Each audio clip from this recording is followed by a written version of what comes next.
La carta que abrió el camino estaba en la cocina preparando café cuando llegué el sobre. Tenía el celo del estado. El nombre del departamento de salud grabado en relieve en la parte superior, y mi nombre escrito con esa tipografía impersonal del gobierno. Dejé mi tazawa la abrí allí mismo, junto a la ventana, todavía con la camisa del día anterior. La carta estaba ficada 3 semanas después de que enterramos a Rachel. Esta oficina ha recibido una solicitud formal para revisar las circunstancias que rodearon la muerte de Rachel Ann Keller, fallecida el 14 de marzo. De acuerdo con el Estatuto Estatal 194-119 se ha iniciado una investigación médica forense. Usted figura como pariente más cercano.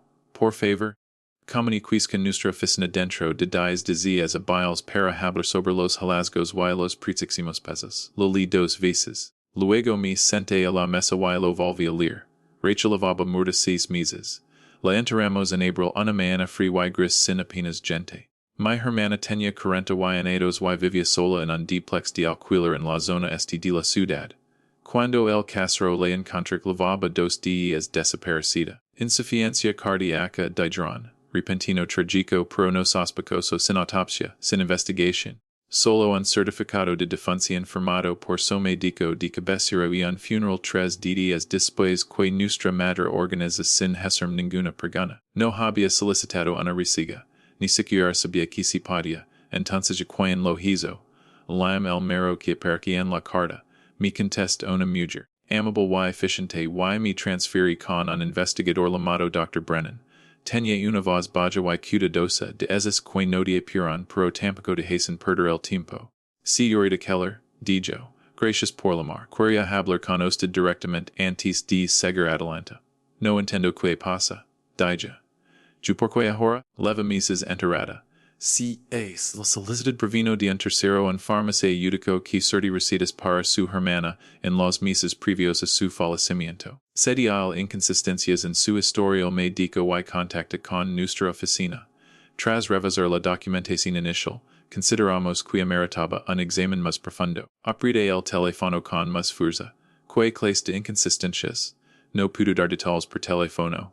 Pero puedo decir que hemos abierto una investigación formal y, dependiendo de lo que encontremos podríamos tener que realizar una exhumación y una autopsia completa. La palabra me cae como agua fría. Exhumación. Necesito que vengas, dijo la Dra. Brennan. Trae todos los documentos que tengas historial médico, documentación del seguro. Cualquier cosa relacionada con su herencia médica del último año. Kuwait's Hafrlo Essie bien. Empecemos por ahí. Colgué me quedé sentado en la silenciosa cocina durante un largo rato, mirando la carta.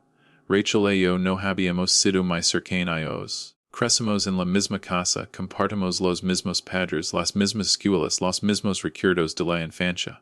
Pero en algún momento de nuestros 20, nos distanciamos. Ella lucha contra la ansiedad, luego la depresión, luego una serie de malas relaciones que la dejaron aislada y agotada. Intenté ayudarla, pero me rechaza. Para cuando cumple 40 hablamos quizzes 2 veces al año, brevemente y superficialmente, como si fuéramos conocidos. Cuando miri, me sentí más culpable que triste. Culpable por no haberme esforzado más, culpable por no haberme sorprendido.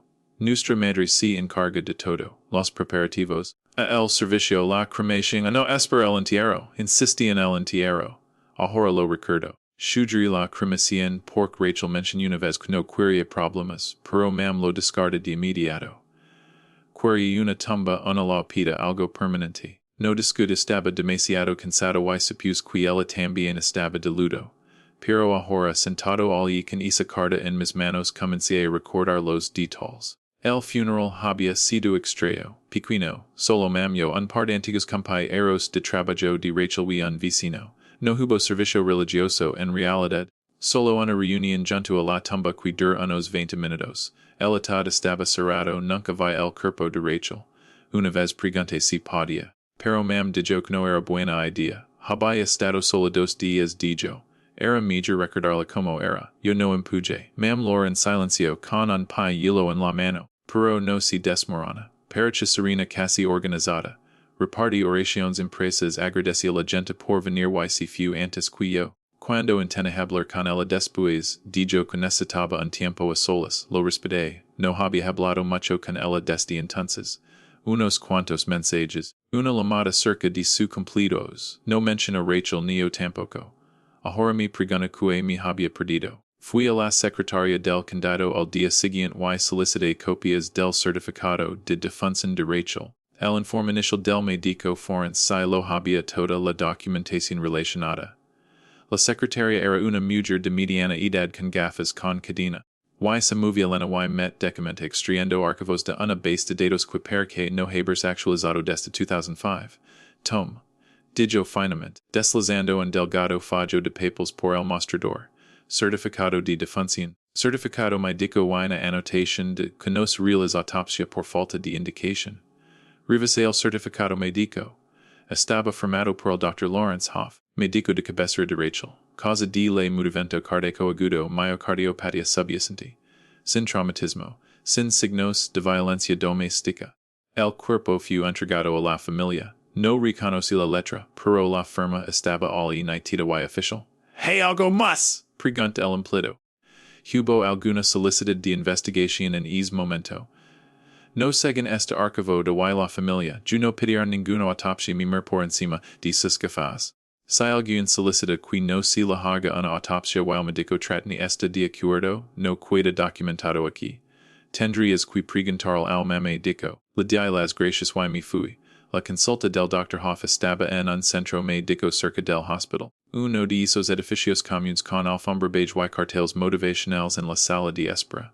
No tenía cita, pero le dije a la recepcionista que necesitaba hablar con él sobre mi hermana y, tras una espera de 15 minutos, me acompañé de vuelta.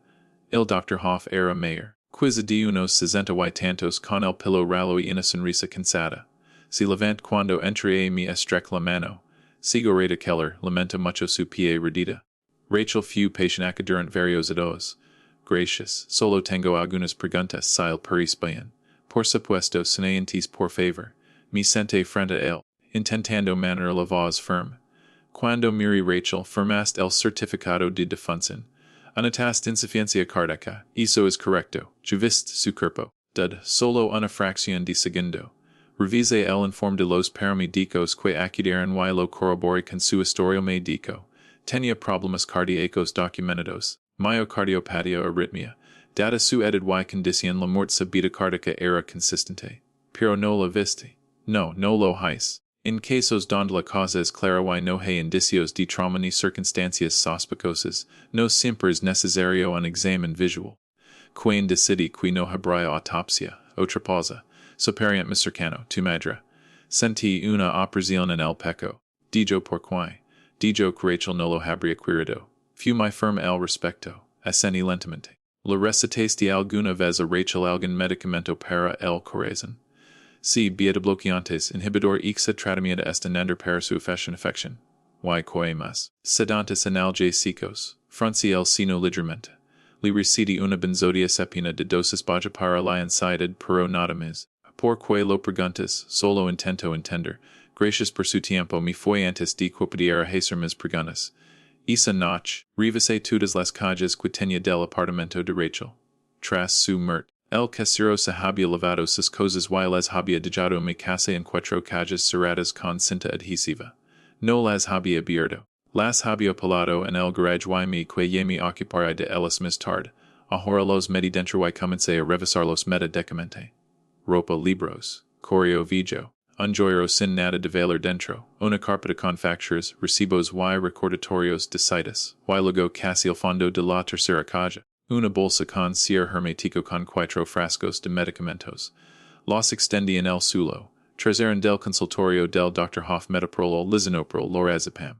Extender como el dijo, el carta fue diferente. Era de una farmacia que no reconocí al otro lado de la ciudad. Y la etiqueta enumeraba un medicamento del que nunca había oído hablar close-up recetado por el Dr. M. Vargas. Fecha de resurtido. 2 semanas antes del fallecimiento de Rachel.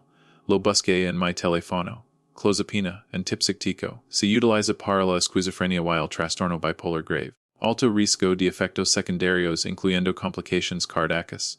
Requiere controls sanguíneos regulares. Rachel no tenía esquizofrenia. Nunca le habían diagnosticado algo parecido. Revisé las otras botellas de nuevo. Nada más del Dr. Vargas, nada unusual. Tome una foto de la etiqueta y puse la botella en mi bolso. A la mañana siguiente llamé a la farmacia. Me contest un joven distraído. Como si estuviera interrumpiendo algo. Si la certamos dijo cuando lili el mero de receta. El 2 de marzo. Pudis discern quien lo autoriza. A dice acli el Dr. Vargas pero lo pidia otra persona. Diga James comprobarlo. Pausa. SC Vale. Entonces la receta original era de Vargas, pero la solicitud de resertido vino de un familiar. Lo verificamos con el consultorio médico. Aque miembro de la familia, no lo dice, solo dice, representante autorizado, tu recuerdas quien lo recogí, ni idea, podría haber sido quien. No siempre comprobamos la identificación si se trata de una recarga. Le di las gracias y colgade. Representante autorizado. Lamo Dr. Brennan. Contest el segundo timbre y le conté todo la receta, la farmacia el Dr. Hoff la falta de autopsia. Me escuch sin interrumperme y cuando terminé, si qued calado un momento. Sigo ahorita Keller, dijo finalmente, necesito es frasco de medicamentos. Yo puedo traerlo a mi oficina hoy. Voy a necesitar que te prepares. Si lo que sugieres es cierto esto se va a complicar. Entiendo. Bien, nos vemos esta tarde con aquel doctor. Brennan en una pequeña oficina dentro del edificio del médico forense del condado, una estructura de hormigón macizo que olía desinfectante y papel viejo. Era más joven de lo que esperaba, quizadunos 40 y tantos, con gafas de montura oscura y un movimiento preciso y métrico. Tom el frasco de la receta, examine la etiqueta y tom notice en un bloc amarillo. ¿Sabes quién es el Dr. Vargas? Pregunté. Si es psiquiatra. Trabaja en una clínica de salud mental en el centro. Voy a contactarlo y solicitar el historial clínico de Rachel. Puede negarse. No si tenemos motivos, los tenemos. Mi merfigamente. También quiero preguntar por tu madre. Sentí un vulco en el estómago. Y ella qué? Ella fue quien se negó la autopsia. También figuraba como apoderada médica de Rachel, lo que significa que podía autorizar recetas y tomar decisiones médicas en su nombre. Cuando se establecía. No tengo ni idea. Tom otra nota. Lo averiguaremos. Mientras tanto necesito saber. ¿Tienes alguna razón para creer que tu madre hubiera querido hacer dado a Rachel? Abrí la boca y luego la cerré. Yo lo hice. Pensé en el funeral. El atad cerrado. La velocidad de todo. La forma en que se había negado a dejarme ver el cuerpo de Rachel, a hablar de nada, a dejarme participar. No lo sé. Dije finalmente. Pero algo no iba bien. Entonces averiguaremos qué era. 2 semanas después el Dr. Brennan me lem nuevamente. Hemos revisado el historial médico de Rachel del Dr. Vargas dijo. Ella nunca fue su paciente. Sentí que el suelo se inclinaba. ¿Qué? Las recetas se autorizaron con un expediente médico falsificado. Alguien creó un registro de admisión a nombre de Rachel. Falsific su firma y solicita el medicamento. El consultorio del doctor Vargas no lo verifica minuciosamente porque la persona que solicita las recargas afirma ser familiar y conoce suficiente información personal como para parecer legítima. Quien era, estamos trabajando en eso, pero hey mis, la clozapina courage tomaba es peligrosa si no se controla. Puede causar problemas cardíacos graves, especialmente en personas con cardiopatías preexistentes. Si la tomaba sin supervisión, fácilmente podrá haber desencadenado el tipo de evento climático. Así que alguien le dio es medicamentos sabiendo que podrá matarla. Eso es lo que pers. Madre. No responde de inmediato. No tenemos pruebas, pero hemos solicitado una orden judicial para exhumar el cuerpo de Rachel realizar una autopsia completa. Si hay niveles elevados de clozapina en su organismo y podemos rastrear la receta hasta su madre entonces sí, esto se convierte en una investigación criminal. Me senté allí con el teléfono pegado a mi oído y mirando a la nada.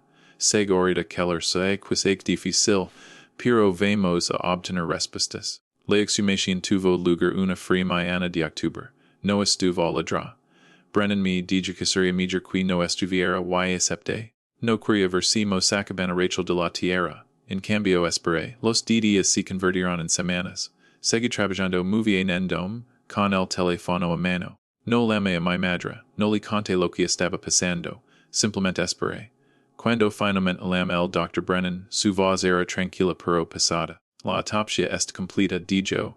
Rachel tenía niveles letales de clozapina en su organismo. Esto sumado a sua fechin cardaca, li causa una arritmia mortal. Isto no fue un accidente.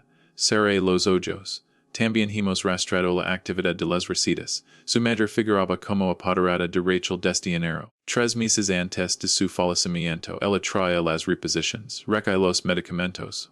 Según los registros de la farmacia era la túnica con exceso. ¿Por qué sugeré? No lo sé, pero ya se notifica a la fiscal del condado. La contactaron para interrogarla. Aseni aunque no podía verme. Ahora que pasa, eso lo decide el fiscal, pero esto es como mínimo prueba de homicidio involuntario. Posiblemente mis la de las gracias colgué. Estaba sentado en mi coche en un aparcamiento, con las manos en el volante, mirando el vacío. Pensé en Rachel. En lo pequeño que se había vuelto su mundo en esos últimos años. En lo solo que había estado. En lo fácil que debía haber sido para mam intervenir, tomar el control. Tomar decisions que Rachel nunca acepta. Pensé en el funeral, el enterrado, la prisa, pensé en el testamento. No había visto el testamento de Rachel. Mam también se encarga de todo eso, pero Rachel era duda de su coche, tenía una pequeña cuenta de horos, quiz un seguro de vida de un antiguo trabajo, no mucho, pero algo llamé a la oficina de sucesiones del condado. El empleado abrió el expediente de Rachel y lo li mientras yo esperaba, así dijo finalmente. La herencia se liquida en mayo. La beneficiaria figura como Patricia Keller. Es tu madre. Ceci. Todo fue para ella. Unos 32,000 en ahorros y 50,000 en un seguro de vida. Todo transferido que cerrado. La de las gracias y terminal la llamada. 82,000 $.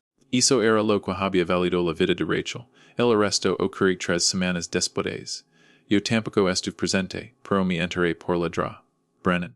Si levaron a mi madre para interrogarla, y cuando presentaron las pruebas, los registros farmacéuticos, los expedientes médicos falsificados, los resultados de la autopsia, no lo negué, no confesa directamente pero tampoco se opuso. Simplemente se quedó sentada en silencio mientras su abogado tomaba notas. La acusaron de homicidio en segundo grado y fraud. Se le fijo una fianza, la pagó y se fue a casa. No la vi ella no me lam y yo no la llamé. El caso avanzaba con lentitud como suele ocurrir en estos casos. Abogados, declaraciones y mociones, preste declaración. Entregué todo lo que tenía recetas, documentos. Plazos. Me sentí en una sala de conferencias con una fiscal llamada el envíos ques, una mujer aguda de unos 50 años que hablaba con frases breves y eficientes. Y le conté todo lo que sabía, por que crees que lo hizo, pregun Ellen. No sé. Esteban cerca. No, Rachel no hablaba mucho con ella. Hubo animosidad no que haya visto, solo distancia, el tum nota a veces basta. El juicio se fije para la primavera siguiente. Me citaron como testigo. En los meses previos intenté volver a la normalidad. Trabajé. Fui al gimnasio. Quedé con amigos aunque no les conté lo que estaba pasando. Era demasiado pasado, demasiado surrealista. Jusimo explicas que tu madre mata tu hermana por dinero que ni siquiera sabías que existe, pero por la noche, solo, pensaba en ello constantemente. Pensé en lo tranquilo que había sido, que sencillo. Una receta por aquí, una recarga por all. Un poder notarial firmado en una oficina de la que nunca había oído hablar. Un edad cerrado. Un entierro apresurado, nadie lo había cuestionado. Ni el médico. Ni la funeraria neo. ¿Yo por lo haríamos? El juicio de las, me senté al fondo de la sala y observé como el fiscal lo explicaba todo. Los historiales médicos, los documentos falsificados, los registros de la farmacia, los resultados de la autopsia. Llamaron a la dra Brennan. Llamaron al farmacéutico que había marcado las recetas. Llamaron al Dr. Hoff, quien admití haber firmado el certificado de defunción sin examinar el cuerpo de Rachel. Confiando en el relato de la familia y luego me llamaron. Camin hacia el estrado de testigos, preste juramento y me sentigué.